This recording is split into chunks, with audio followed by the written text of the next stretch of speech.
You are now watching the Queen Chioma. Yep, yep, yep, yep, yep, yep, yep, yep, yep, yep, yep. So hey guys, I'm back with another video. So tonight's video is yet again another Chioma Chats video podcast edition. So by the title, we're going to be talking about doctors and surgeons who perform BBLs and other enhancements, promoting unrealistic bodies and extremely enhanced versions of their work. Now before we get started, as I've always been telling y'all, my Instagram page was disabled. So if you like what you hear in this video and you really want to support me, look in the comment section down below. I've pinned my new Instagram. Please follow my new page and I would definitely appreciate that. So as you all know, we are at a time where BBLs are all the craze and all the rave. So either every girl wants one, every girl wants to naturally have that shape, or every girl hates the fact that the BBL era even exists. We have been seeing a lot of celebrities and influencers reduce the dramatic proportions of their BBLs because we are entering a phase of society within women's body image that is taking a more natural approach. So as I was scrolling through Instagram, I follow a page called Surgery Made Curves, and they posted a picture with an interesting caption. It reads, "Good morning. In Surgeon Made Surgery News, here we have 305 posting unrealistic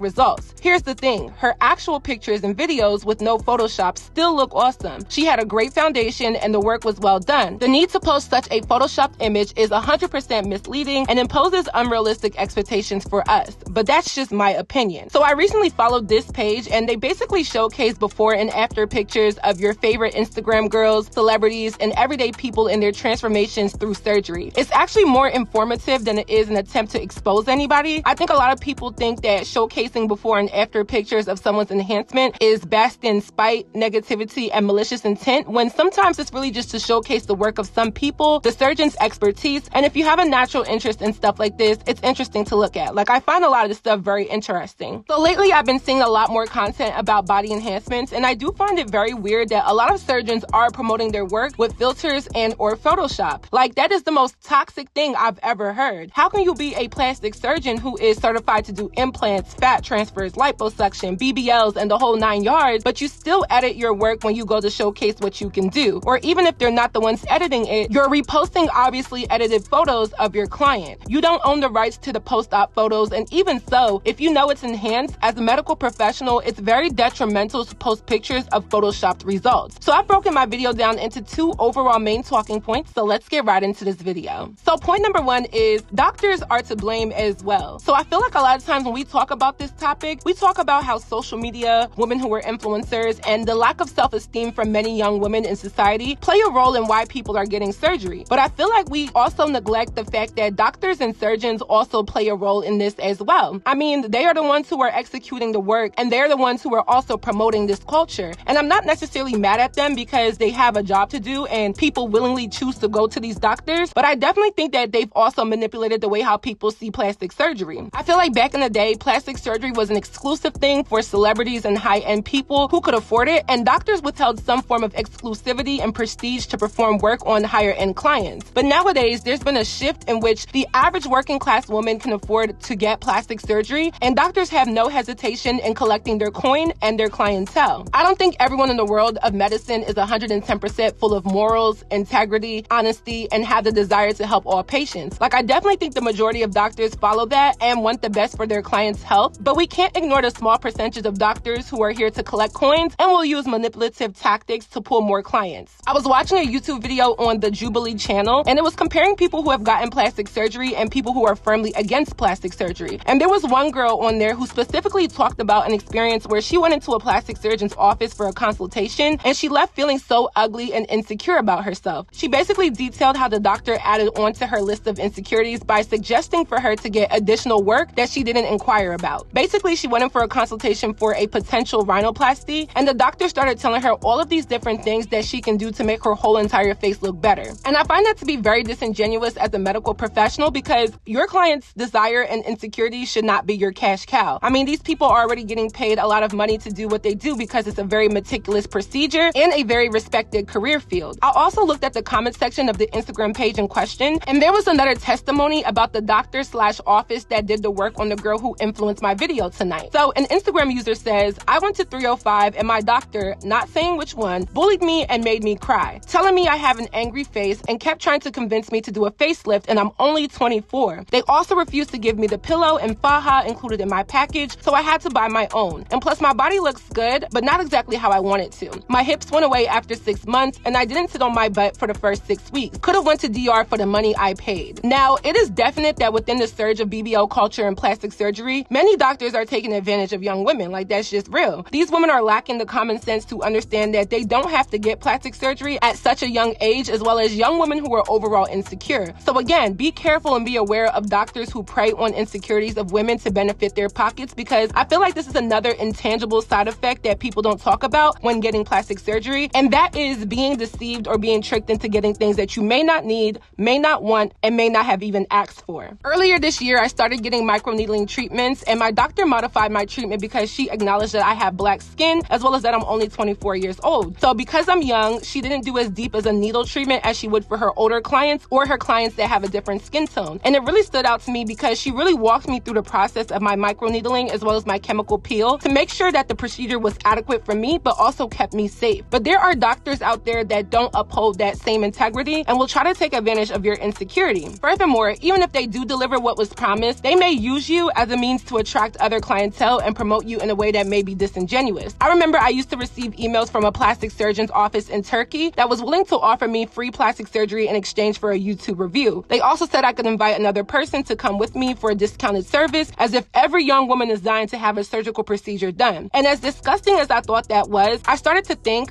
doctors are really using their own type of marketing tactics to take advantage of this trend, and many young women are falling right into it. I mean, let's be real. Just like in any other field, you're gonna want to have clients so you can say that you did a good service on them. And you may even up the ante a bit with certain incentives and some altered ways of promotion. And that goes for pretty much any field. I know there are hairstylists that use filters when they're showing their lace frontal installation to make it look more smooth and seamless. And I definitely know there are makeup artists who use certain filters to make their work look more high definition and more detailed. The difference is a hairstylist and a makeup artist do work that is not invasive, not internal, and definitely not permanent. But those within the medical profession should not be altering the after pics of their clients to garner more clients. Those in the medical profession should not be showcasing results that are either unattainable or just downright unrealistic. I mean, it's scary to think that the medical professionals that we are to trust could possibly be playing in our faces and taking advantage of so many young women and their insecurities. I definitely think the patient is also a factor, because you can't be cheap, oblivious, and desperate and then blame the doctor for certain complications. But being real, I also think doctors who promote services are naturally going to be trusted by people, so they deserve 110% of the blame when they receive backlash, post-op complications, or lukewarm reviews about their services if they do in fact promote altered results to potential clients. Ladies, if you're considering surgical enhancement, you have to do your research. Like, I can't preach that enough. I will never tell anybody what to do with their body, and I'm not against plastic surgery, but I am against people being lied to, tricked, or falling into the trap of underqualified medical professionals for the sake of something that is not necessary. Please be safe and please be careful. Now, point number 2 is extreme after results of plastic surgery. So I think it's worthwhile talking about the fact that some women are getting the most extreme results, and I think it's stemming from mental illness. Like, all jokes aside, you have to be mentally deprived or restricted if you tell your doctor that you want something as dramatically enhanced as the woman in the picture that influenced my video. I know the caption said that she started off with a good foundation, so I went back and looked at her page, and she really did have a good foundation. As you can see from some of these before pictures, she definitely had a nice pear shape, a snatched waist, and hips as well. Like, I could not understand why she decided to add in these extra hips and I guess snatch her waist a little bit more. Like, I don't know how much more snatching she could have done, because within the before pictures, she legitimately had a snatched waist all this time. From trying to find more info, apparently she gained some weight just to have this BBL. And I still think that a lot of her pictures are really just extreme Photoshop, but it's still a massive enhancement on her regardless. It's hard for me to even post all of these pictures of her because she's pretty much naked in every single one. Like, I'm not being dramatic, just go see for yourself. So I say all of that to say, if she was going to get a BBL, the enhancement should have been minimal, because she's clearly a petite girl and her body was already banging from the start. But I think a lot of women are going above and beyond, because at this point, it's attention seeking, and some women are wanting to stand out even past a naturally curvy looking body. We're to the point where the people who went super extreme are now going to a more natural look, and the people who were either naturally endowed or didn't have much shape are just going to super extreme. There is really no happy medium in people's expectations, and even women who don't need enhancement are doing the most. So I'm just gonna pray that many people heal their mental, because as much as we are seeing a drawback, we're still seeing people go dumb with it as well. I don't know who this girl is, but she does have 1 million Instagram followers, so I'm sure some of y'all have either seen her on your feed or follow her. And it just caught my eye that her own surgeon is using her pictures to promote an unrealistic expectation through falsities and Photoshop. So I encourage y'all to have and pray for discernment and be very careful, ladies. So that is it for this video. I hope you all enjoyed. Please leave your commentary on my commentary down below. Don't forget to follow my new Instagram page. It's pinned in the comment section down below. And also follow me on all of my other social media networks. And I will see you all in my next video.